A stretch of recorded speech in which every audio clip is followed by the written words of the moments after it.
another edition that was recently launched, and quite unfortunately, it's the end of an entire series. Is the Victoria of Art Series, or from the Patron of Art Series. Can you tell us a bit more about how these persons were chosen to become like the last patrons of art? Absolutely. So we wanted to finish with a bang. So we wanted to also to have a couple. And we thought of what couples had we not yet celebrated, and for me, iconically thinking, when you look at Queen Victoria, I mean, of course, it was not only her, but as a couple. But if I think of Queen Victoria, I mean, the impact she gave was absolutely incredible. I mean, they literally named an entire era after her. And so we thought, if there is a lady that we need to celebrate within a couple, it was her. It was a name actually that was in our books already since a while. And I have to say, for the 30 years, that one we really put it at the vote. So because it was, when I told you about the different debates on how to choose the name, that one was a really big deal. And we put it to the vote, and the couple really came and was chosen as the ideal way to bring a grand regal finale. We wanted something very regal, very very prestigious to close the story. But as you know, it's not a completely closed story, right? That would be my next question, because there are some rumors about there's a new limited edition series coming up. The rumors are also that they are about art. Can you explain a little bit more about that? Yes. What's coming up? I know it's just for next year, but... No, absolutely. So in the end, what happened is that the Patron of Art is such a historical and vital collection for us, but to increase in value in a way, like it's so for every collection of any type of product, not only writing, there's a beginning and there's an end, right? And we felt that to that notion of rarity and making it even more valuable and special, it was important to, in a way, close a certain chapter. But we felt that the theme of art is a huge theme, in a way very untapped yet, because we of course celebrate patrons, but what about the artists? And I told you already, like very often I meet our clients, we go for dinner or coffee sometimes, and they share a lot of ideas, and artists' names have come over and over again, and we said, yes, that's amazing, but we don't celebrate artists at the moment. We celebrate patrons, and it's also one of the reasons to stop this collection, because of the controversy, like with the Napoleon collection or the Moctezuma, that of course they did great things, but also some bad things. Is that also one of the reasons? No. For us, it was really not a controversial topic. In contrary, I mean, if you think about it, Napoleon was really one of the most successful launches we've had, thanks to the beauty of the piece. It's more that the patronage is a little bit more of a, let's say, smaller room in terms of names that really resonate internationally. Because as I was telling you, it's important for us that clients all over the world recognize who we're talking about. And we were a little bit, it was becoming a little bit challenging to find also names that were really strong internationally. And as I said, that element of artists was really, really important. So basically, to give you a bit of a teaser, the idea here is basically to amplify. It's not really to end, it's to amplify the theme of art. Really celebrating now the artists instead as opposed to the patrons. Oh, nice. And the element which is important as well to know is we will maintain the iconic limitations of the 4810 and the 888, and we come with a new surprise limitation which is going to be connected to the new story.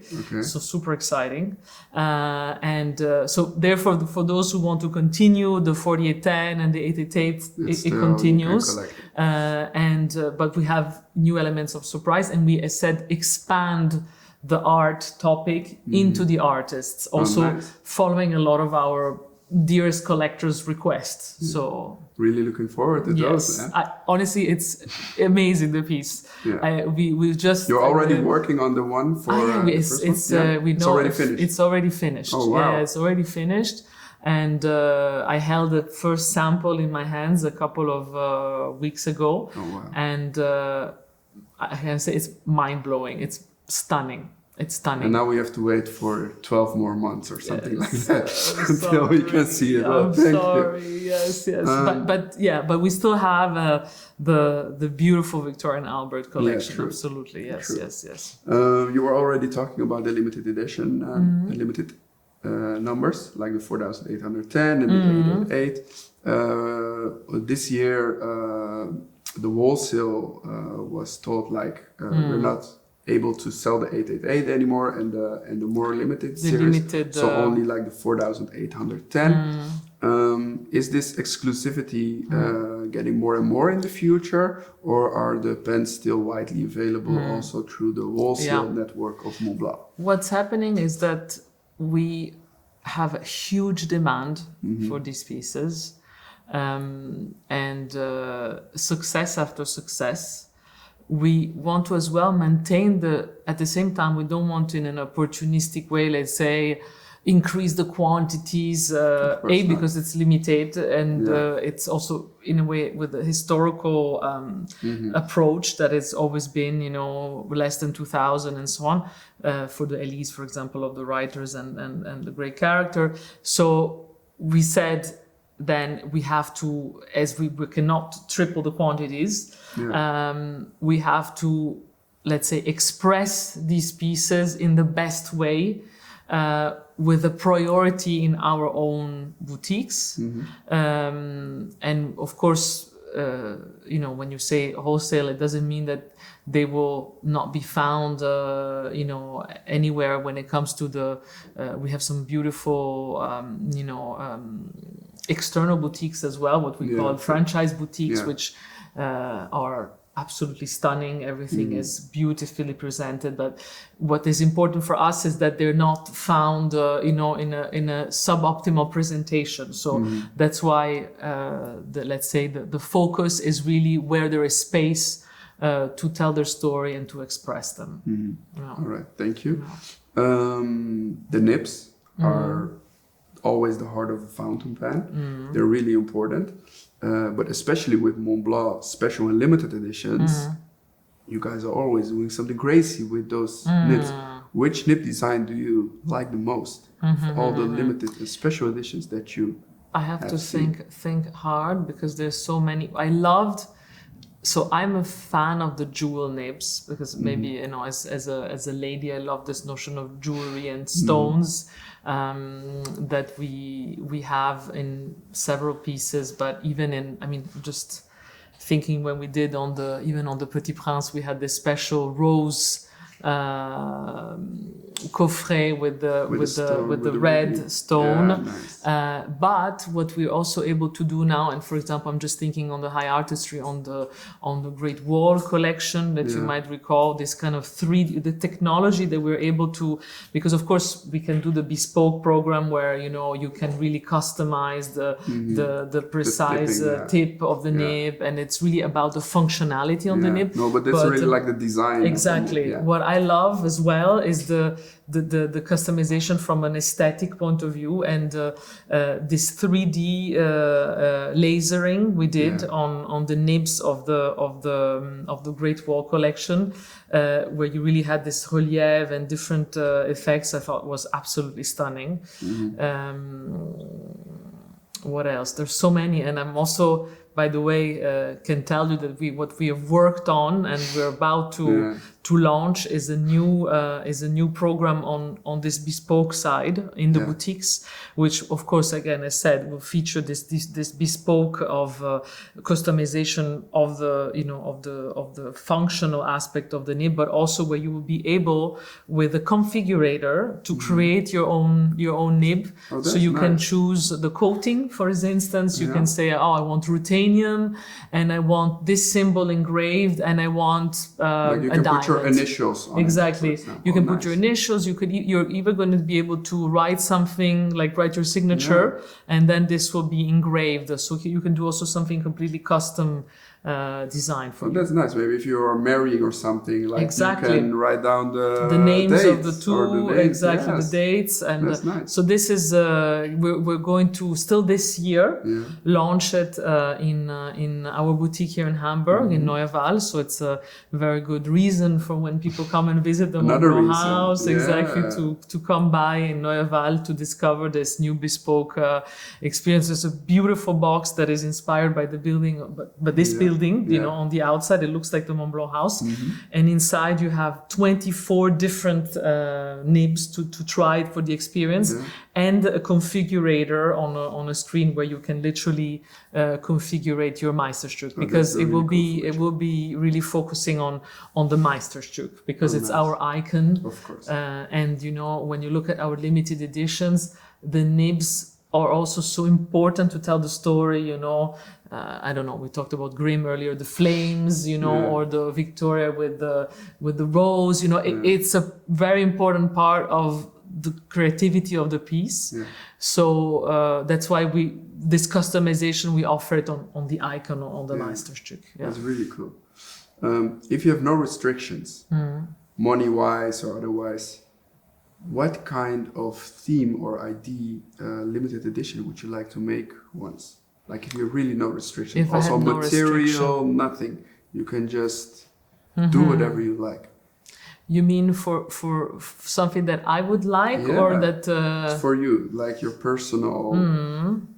I mean, I personally love color. I think that especially when we target is not let's say we want to appeal to also more ladies. I would love to try some bolder colors sometimes. So the 149 in pink. Why not? I could, you know, on a right. I don't know if we would sell many, but you know, I think that with an iconic shape like the Meisterstück, it's such a how to say? It's such a, you know, it's such a value. You know, it's like a undisputed icon. It's so elegant, it's so timeless that I think you can twist a little bit more elements like color, for instance, also in a way to you know, to talk to a client that is maybe also maybe more ladies, for instance. That doesn't mean that we would not buy in the end the black one, but in a way it brings also new people in, I think. I think the 149 was never done in a different color than black, right? No, never. And also only fountain pen. But is that something that is discussable to make the 149 in a different color, or is it off limits and 149 have to say because I know that the Meisterstück for a long time was not able to come in another color than burgundy or black. That's with true. Le Petit Prince was the first time. Where it was really UNICEF as well was before. But it's true that it was quite, let's say, institutional as a choice of color, and gradually we're bringing more and more. And speaking about the 149, there's some special things coming for the 100 years again. Okay. We will see. Okay. So I look forward to have a little wait for that.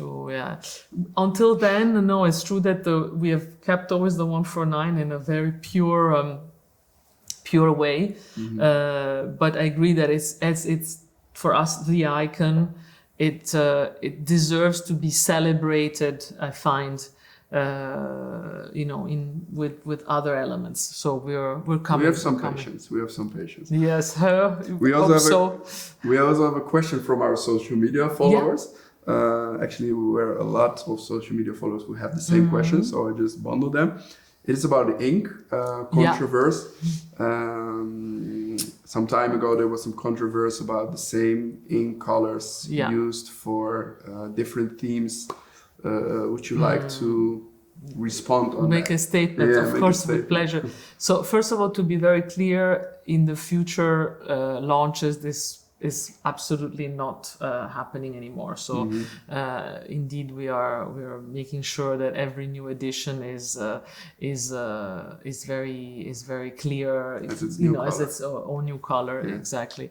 And when it comes to the past, let's say that when two themes had very let's say direct correlation to a specific color, it has happened a couple of times that we used a red twice, perhaps. But we have taken note of that and made sure that this is not happening anymore. So Perfect. I can reassure you of that. We're now in the Montblanc Haus. Yes. Can you tell us a little bit more about this About the Montblanc beautiful Haus? building, about what's happening inside, and why people have to come to the Montblanc Haus? Of course. So first of all, how to describe it to you? I would say it's an immersive space, you know, because a lot of people say, "Oh, is it a museum?" It's not a museum in a traditional way you would expect a museum to be. It's really an immersive space, meaning that it's also wanting to be very welcoming and let's say approachable. This was also something that was important in the brief when we worked on this. We wanted a space where anyone can walk in and feel home, right? Not something too cold or too distant or too difficult to enter. And that's why also the whole boutique area, I don't know if you've seen it yet, but the way it's been done with this kind of white furniture, it's very, it feels very light. It doesn't feel, heavy or too, let's say, traditional or institutional. And then the idea is really to have a space finally to tell the story of all the legacy of our 116 years now of history, that, as you can imagine, you that know all of the new editions that we have, we don't have a lot of space in store to do this at the moment. You know, we are focusing a lot on our novelty, and it's hard to talk about, to have space to talk about our heritage. So this was really the role of this house, is to have a space that is immersive, where we can take the time to go through all the history of Montblanc, but also explore the notion of handwriting. There are some immersive experiences, whether it's videos or whether literally the visitors can write, and sort of their writing takes part of the experience with the Montblanc Haus. And we're not only showcasing writing instruments, but also all sorts of aspects and elements that over time were in boutiques, for instance, whether it's original posters or elements that we had in our boutique. So and for me, the cherry on the cake are two things. One being the archive space, which for us is everything, because we used to work with our archive department every day in their office, and it's a beautiful place. Here the archive is like this immersive vault where you have all the heritage organized in this beautiful space, and for us this is changing our life, because before it was, we had to look for a piece and then open a drawer. It was a little bit, let's say... you take a lot of inspiration also from the archive? Yes, all the time. Literally in every new edition, we always start from the archives to see, okay, what was done at that time, what kind of materials, colors, treatments. So it's constantly, everything we do in the present and the future is inspired by the past. It's really like a religion for us. That's the past. How do you see the future of writing? The future of writing. So and the future of writing, focus, of course, for Montblanc. For us, this notion of elevation is really, really important, because we continue elevating. Of course, the functionality needs to be perfect, right? So every the notion of the craftsmanship of the nib, innovating with new nibs. We talked about the flex nib, the curve nib, and so on. So the functionality of writing it's still a cult for us. So everything we do is about innovating within that space, but also in the creativity and preciousness of our pieces. With everything that we've been doing on the high end, for me, the future is a lot there in terms of conquering further the next level of craftsmanship and creativity. And last but not least, for me, the future is to making the icon, which is already a universal icon, even more universal in the sense that we want the codes of the Meisterstück, and we're already seeing that, for example, what Marco Tomasetta is doing on leather, right? What he did is he took every element of the icon and brought it to leather goods, so the nib, the 3 rings, and so on. So the future is even more Meisterstück. So it's even more infusing the codes of our number 1 icon in everything we do, with the ultimate purpose of our purpose being to inspire writing, to continue to promote the value of handwriting as opposed to the digital, let's say, space, which we're also tackling. We're not avoiding that, but let's say for us, one does not kill the other. It's two. They can coexist with 2 completely different roles, so really, our purpose is to continue to inspire writing also for the new generations, so that writing with the fountain pen remains, a cherished gesture. Beautiful. We already talked about the Patron of Art that was recently launched, the Brothers Grimm Rights Edition. Is there another future launch that's coming up that you would like to share already a little bit with us? I think it's a little. I'm trying to think. It's a little bit early for the future. Great characters.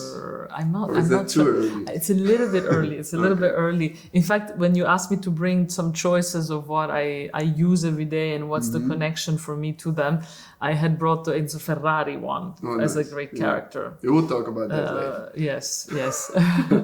All right, Alessandra.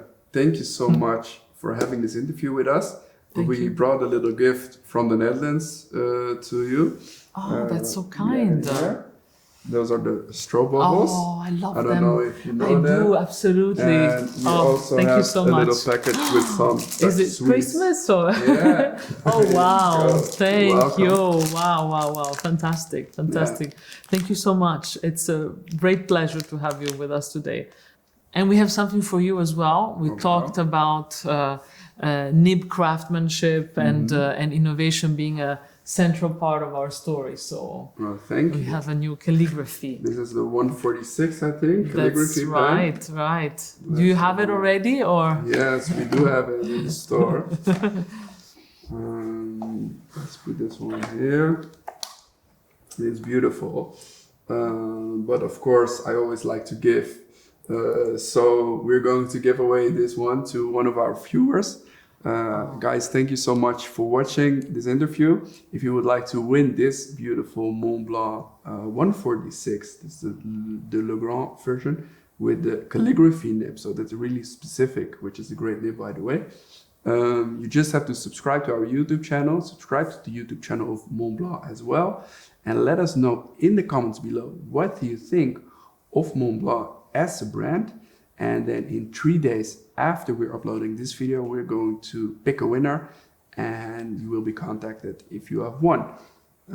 So if you would like to make a chance, make sure to subscribe to both the channels of Montblanc and Appelboom and comment below what you think of Montblanc. Alessandra, thank you so much again for this wonderful interview and your insights in the writing culture of Montblanc. And hopefully we'll see you next time. With great pleasure. Thank you so much. Thank you.